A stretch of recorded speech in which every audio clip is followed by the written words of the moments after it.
Dr. Fred Hatfield is an impressive guy. He's a powerlifting champion, author, millionaire businessman with a beautiful wife. But he'll tell you his greatest accomplishment is killing his cancer, just in the nick of time. The doctors gave me 3 months to live because of widespread metastatic cancer in my skeletal structure. 3 months. 3 different doctors told me that same thing. It's a horrible, horrible feeling to have someone tell you that the person that you love only has 3 months to live and you're not going to be with him anymore. While Fred was preparing to die, he heard about an anti-cancer diet, also known as metabolic therapy.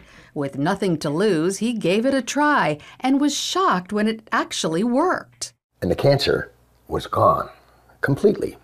To this day, there's no trace of it, and it's been over a year.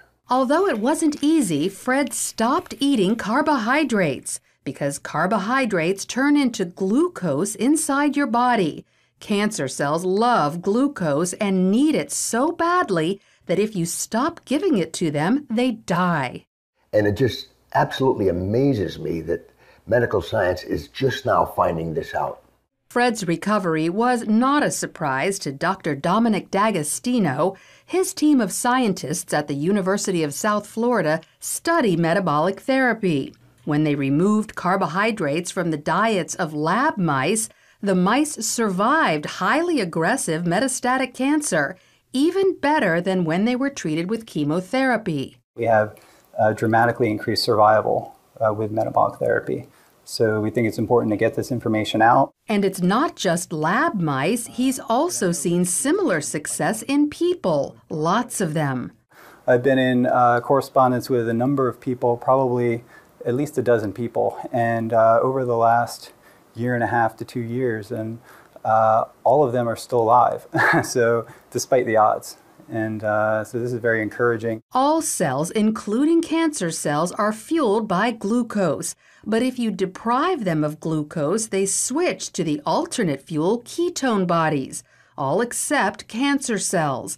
A defect prevents them from making the switch to using ketone bodies as fuel, and therefore cancer cells can only survive on glucose. All other cells can use either glucose or ketone bodies. Your normal cells have the metabolic flexibility to adapt from using glucose to using ketone bodies. But cancer cells lack this metabolic flexibility, so we can exploit that. People like Fred, who deprive their cells of glucose and fuel them with ketone bodies instead, eat what's known as a ketogenic diet. It consists of almost 0 carbohydrates, but lots of natural protein and fat. You can go online and there's just cookbooks and, it's clean eating, just very clean eating. None of the sugars, the salts, the trash food. Natural proteins are ones in their original form, but processed meats like cold cuts and hot dogs are off limits because often carbohydrates have been added to them. Natural fats are in their original form, like olive oil, avocados, nuts, and also coconut oil. But stay away from trans fats such as shortening or margarine, which are man-made. Some people are afraid to try the ketogenic diet because they think all this fat is bad for their heart. But more doctors are now saying natural fat is actually good for you, even natural saturated fat like coconut oil and butter.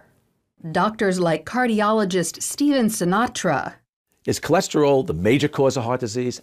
Absolutely not. In his book, The Great Cholesterol Myth, he says the real cause of heart disease is inflammation, which comes from eating too many carbohydrates. We need to coach our patients and empower them about the dangers of sugar. Unfortunately, they're not hearing that. They're hearing the converse, the dangers of fat. Fat is healthy for you, as long as you avoid trans fats. So by cutting back on carbohydrates and eating natural fats and proteins, you could improve your heart health and even wipe out cancer. Lori Johnson, CBN News.